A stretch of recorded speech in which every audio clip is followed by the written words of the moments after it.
Good morning. Massive week on the homestead this week. We've got so many projects needing to be done. It's probably not all going to fit in one video, and it starts with moving pigs. They're ready to go. A whole new setup for them. A water problem that I created last week, I've got to fix for them.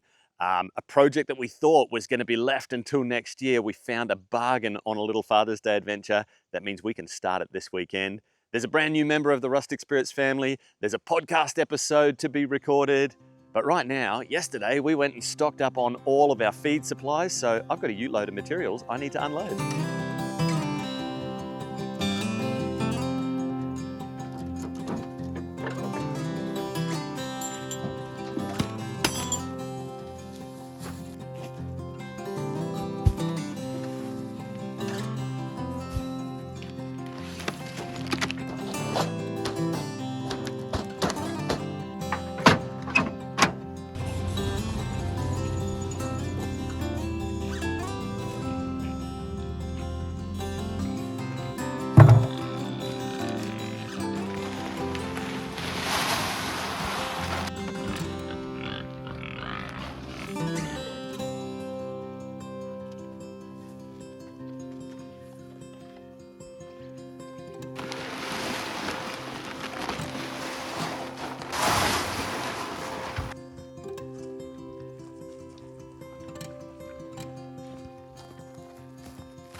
So I made a mistake in that water system that we were hooking up last week. I thought I'd be real clever and put a float control valve in the top of that IBC, and that's going to shut off when it fills to the top, right? That's how a float control valve works. Have a look at the angle on that IBC tank. The float control valve's at the back, where the air bubble is. What do you reckon happened? Now, I was sitting up at night editing a video with my noise cancelling headphones on, and I got to the bit in the video where I was doing that installation where I said, oh, you know, and you've got to check these every now and then, they're not foolproof. And I thought, oh man, I never checked to see if it filled successfully to the top. Popped one of my headphones off to hear the pump still running. This is about 11:30 at night, mind you. The pump should not be running at 11:30 at night. Pulled up the app for our solar power and realized I had just been running the pump for like 6 hours straight, which is an extra 600, 700, 800 watts an hour, which heading into the evening, into the night, when you're not making power, is not something you want to be doing. So not only did I have to go and put the generator on and restore power at midnight, but I had the biggest muddy mess. I'll show you. Hang on. Let's feed these guys something first, just so they're not biting at my ankles while I show you. And I'm going to have to do something to fix it. Hey, you guys. All right, I'll show you what we did. So yeah, obviously this is a problem. The float control valve has an adjustment. It's got an arm that you can kind of bend to basically allow whatever receptacle you're filling up to fill up to kind of a level within that distance. But even bent fully down, which I've just done now, it's still, because the problem is you've got this at the top here. I guess I could put the cap on.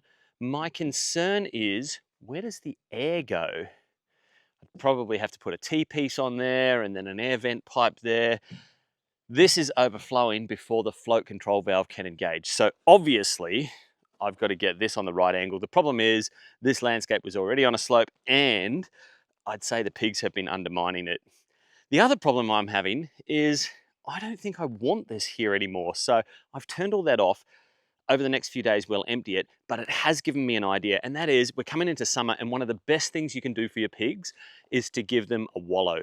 Pigs don't have sweat glands. I don't know if you know this, but the way that they cool down naturally is to coat themselves in mud. Mud does a few things. It cleans them because as it dries, it breaks off and takes away, old dead skin cells, hair, parasites.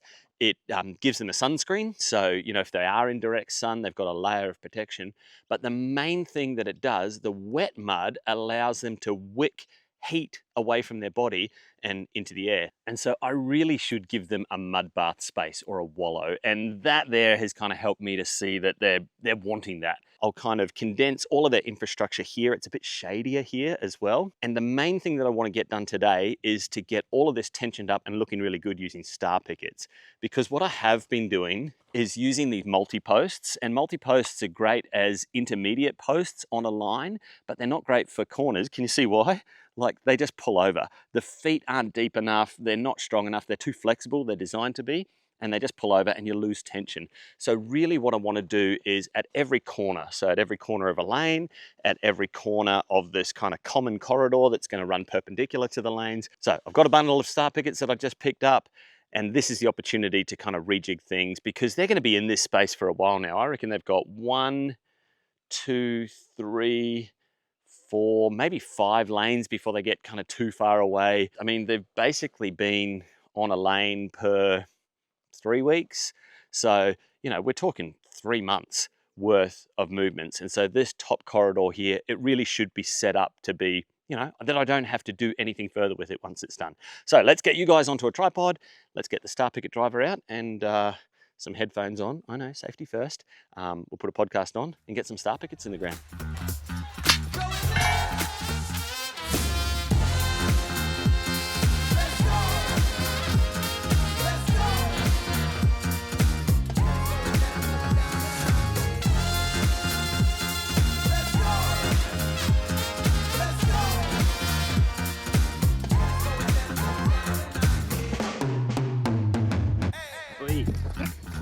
Oi, I need my stuff. Oi, give me that. Okay. Note to self, don't leave the plastic isolators where the pigs can play with it.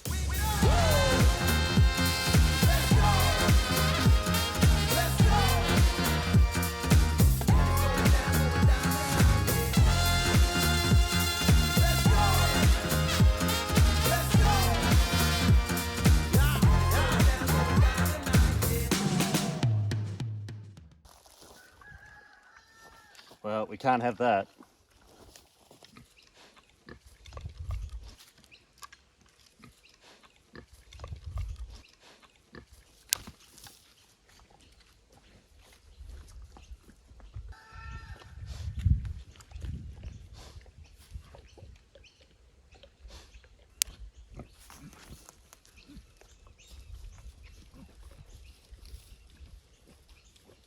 What do you reckon? 2 zaps will do it? We definitely don't want her learning that. This is just a new piece of fence infrastructure, so she knows that that one's going to zap her. She doesn't know about this one yet. Oh, come on, seriously? Same pig? Maybe a different pig. All right, same lesson anyway.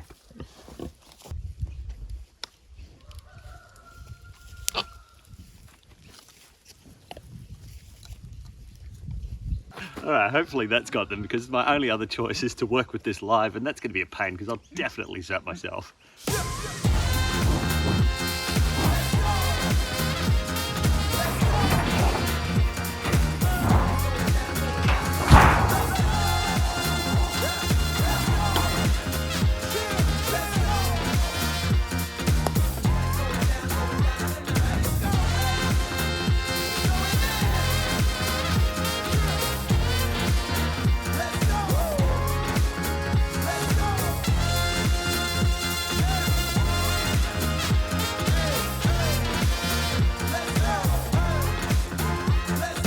Someone in the comments section suggested that this might be a better way to set up for pig watering. Have the container on the outside, run the wire on the inside, and then that way I don't have to worry about getting around the back of it and pigs kind of mucking and interfering with kind of connections back there. Good thinking, and I suspect that the person who made the comment, it sounded like they've run pigs like this before. It's not been my experience. The first problem is eventually it just doesn't stay straight, and it will tap out here and it will connect. My first problem is earthing, but my bigger problem is, and this, I've always found this, no matter how kind of close I could get this, there would always be a time where a pig's drinking here, drinking, lifts its snout or lifts just the top of its head and cops a zap. And that association with the watering point being also a danger and a pain point can be hugely problematic over time. I was literally just standing here contemplating, do I need 2 wires or could I drop back down to 1? Eventually my goal would be 1, but I think I'd have to get the height about there, which is, you've got to find that ideal height. And with Wessex saddlebacks, the ears cover their eyes in such a way that they've got these real tunnel visions. And normally I would set the height right at snout height, so that's about here. But these guys tend to step over it. Case in point, I was just standing here contemplating this, and the next thing you know, I hear grunts from way down. Can you see that mode section way down there? I mean, it's about 300 meters away. And I look up and there's Missy. She's just going for a big old wander. And she was loving life. Oh, here she is. Hey, Missy, what'd you discover? So, yep, had to call her back for some food. That's nice and easy to do. Thank goodness they're trained on food. All right, helper's arrived. Kirsty's finished her work day. So while I finish off the second wire, thanks to Missy showing us that that's a necessity now, I'm going to finish that off, get that all tensioned up. Kirsty's going to make a start, because this was her idea. Kirsty's going to make a start on getting the first of our crop rows in. Just did a soil test, came up like 6.5, so that's ideal for good potatoes. Yeah, so I'll just put a bit of compost on there to, they like organic matter. Yeah, let's just get a row of potatoes in, because then that's kind of the start of the infrastructure and we can go from there. Once I'm done with fencing, I'm going to bring water over for you and we'll get just a dripper line set up on it. All right, divide and conquer. Okay, while we're here, and since he's just come out to play, you want to meet the newest member of the Rustic Spirits family?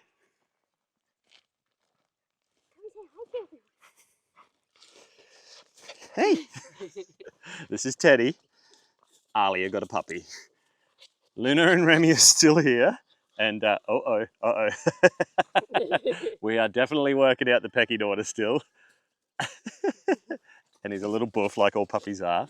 Teddy is a Kelpie blue cross, and so perfect for livestock.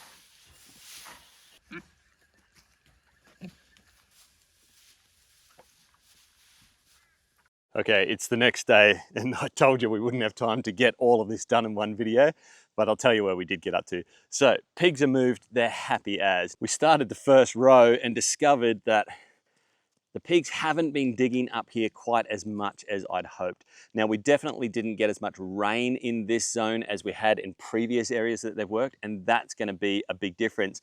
But I'm still not quite sure I understand why. It's not compaction from animals. It's not like this area was any different. There's the same amount of trees. Water will probably be the main thing. So next step on this is going to be to get irrigation on here to soften up the ground. But check out what's going on over in this pig area. And I'll show you, there's no difference in landscape, but in 10 meters, you go from that really hard kind of looking ground. Now the color was all right, but compare that to this. Look at the color and texture of that. I would plant potatoes straight in that. So obviously this landscape is nutritionally rich and has all of the minerals and nutrients in it that we want, but the structure there just needs a bit of work. So hopefully a bit of gypsum, bit of compost, bit of water, and we'll get on with that. All right, what else have I got to do? Well, way more than what's going to fit in this video, but I do have one exciting bit of news that I want to share with you, a discovery that we made on our Father's Day Sunday drive that we went on. So stick around, I'll tell you about that. But we've got to put the camera down for a minute and head on over and record a podcast because we've only got 2 episodes left of the Rustic Spirits podcast for this season. So we've left these last 2 episodes for you. We want you guys to hit us up with your questions. Now, don't ask them on this video. What I want you to do, there's a link down below to our podcast channel. If you don't watch our podcast, it sits on its own channel. Head on over there, watch one of our videos, watch them all if you want, and leave a comment on any one of the videos. It doesn't matter, it doesn't have to be the latest one. We're watching all the comments over there at the moment.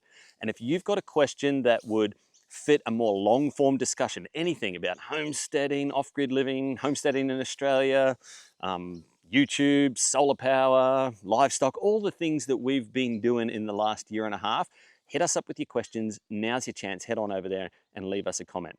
All right, let me tell you what we found on Sunday. So, do you know where I am? And do you know what these are? We said in the last video that we were probably going to have to put this Homestead mini vineyard project on ice because it looked like we'd missed the boat as far as getting grapes goes. We couldn't find them anywhere online, but somebody hit us up in the comment section and told us about this little nursery down in Delvine, which is on the way out of Warwick on the way to Stanthorpe. It's a bit of a hike, but we thought, hey, Father's Day, Sunday drive, bundled up the family and went for a drive down there, and I'm so glad we did. We met Brian, the owner of the nursery, really cool guy, and he's got all sorts of awesome products, lots of fruit trees, but the exciting find for us was Shiraz grapes. And so we picked up 10 of them just to get us started. He's got heaps of different varieties. He's been an expert in kind of the nursery field for years and years and years, gave us heaps of really cool tips. But that means this project here has now moved to the top of the priority list. So I've got heaps to do. Irrigation, straining wires, posts, rows, the whole thing. If you know anything about growing wine grapes, hit us up in the comments section. Give us your expert tips because we're total noobs and hacks, but I am keen as to get this project going. And that means these need to get in the ground ASAP. So that's coming up next. Until then, we'll see you guys next time.